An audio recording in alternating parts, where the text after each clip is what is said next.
নমস্কার, অ্যাস্ট্রোইজডমে সবাইকে স্বাগতম। বৃষ রাশির জাতক জাতিকারা আপনাদের জন্য মার্চ মাসের শেষ 10 দিন প্রেম ও দাম্পত্য জীবনে কি নিয়ে আসছে, এই সময় ভালোবাসার সম্পর্ক আরো গভীর হবে নাকি কিছু চ্যালেঞ্জ আসবে, যারা সিঙ্গেল তাদের জীবনে নতুন প্রেমের সম্ভাবনা কতটা রয়েছে, বিবাহিতদের জন্য পারস্পরিক বোঝাপড়া কতটা ভালো থাকবে, শুক্র ও চন্দ্রের সংযোগ কি সম্পর্ককে রোমান্টিক করে তুলবে নাকি বৃহস্পতি ও শনির অবস্থান কিছু জটিলতা সৃষ্টি করবে, এই সমস্ত গুরুত্বপূর্ণ তথ্য নিয়ে বিস্তারিত ব্যাখ্যা দিচ্ছি, তাই পুরো ভিডিওটি মনোযোগ দিয়ে দেখুন। তো প্রথমত আমরা কথা বলবো আপনার গ্রহগত প্রভাব এবং সামগ্রিক অবস্থা নিয়ে।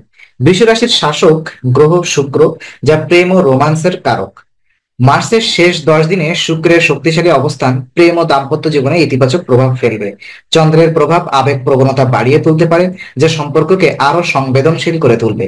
তবে শনির প্রভাব কিছু বাস্তব সমস্যার দিকে নজর দিতে বাধ্য করবে।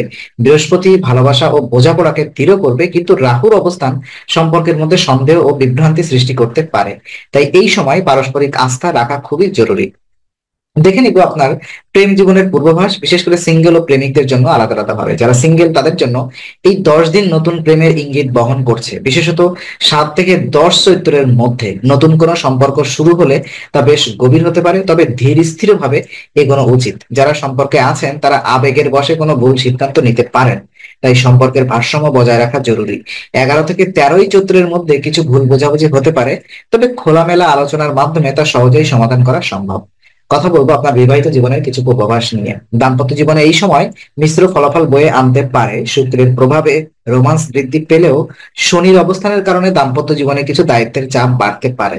বিশেষ করে 8 ও 12 চৈত্র দাম্পত্য জীবনে কিছু উত্তেজনা তৈরি করতে পারে। এই সময় ধৈর্য ধরে পরিস্থিতি সামলানো দরকার। পারস্পরিক বোঝাপড়া বাড়ানোর জন্য একসঙ্গে সময় কাটানো, পারস্পরিক শ্রদ্ধা বজায় রাখা এবং ছোটখাটো বিষয় এড়িয়ে চলা উচিত। তো দেখে নিব রাশিচক্রের শুভ ও অশুভ দিক মার্চের শেষ 10 দিনের মধ্যে, বিশেষ করে 6, 10, 13 ও 15 চৈত্র। আমি আবারও বলছি, 6, 10, 13 ও 15 চৈত্র বৃষ রাশির প্রেম ও দাম্পত্য জীবনের জন্য বিশেষ শুভ হতে পারে। তবে 8, 11 এবং 14 চৈত্র, 8, 11 এবং 14 চৈত্র কিছুটা চ্যালেঞ্জিং হতে পারে। এই সময় অহেতুক উদ্বেগ ও নেতিবাচক চিন্তা থেকে দূরে থাকা দরকার। শুভ রং হলো নীল ও সাদা, যা সম্পর্কের ভারসাম্য বজায় রাখতে সাহায্য করবে। শুভ সংখ্যা 2 ও 6, যা ইতিবাচক পরিবর্তন আনতে পারে। তো এবার আমরা কথা বলবো আপনার বিশেষ যে নেতিবাচক প্রভাবগুলো আমরা দেখলাম তার প্রতিকার কিভাবে করা যায় এবং বিশেষ কিছু পরামর্শ থাকছে। প্রেম ও দাম্পত্য জীবনের ভারসাম্য বজায় রাখতে প্রতিদিন শিব ও পার্বতীর পূজা করুন। শুক্র গ্রহকে শক্তিশালী করতে শুক্রবার সাদা পোশাক পরুন। সম্পর্কের স্থিতিশীলতা বজায় রাখতে পার্টনারের প্রতি খোলামেলা ও ইতিবাচক মনোভাব বজায় রাখুন। ওম দ্রৌম ডিম দৌম সাহা শুক্রায় নম মন্ত্রটি 11 বার জপ করুন। মিষ্টি খাবার দান করুন, যা শুক্রকে শক্তিশালী করবে। তো আজকে আলোচনা আমরা এখানেই শেষ করছি। আমরা আশা করি এটি আপনার মনে নতুন কিছু আলোর সঞ্চার করেছে।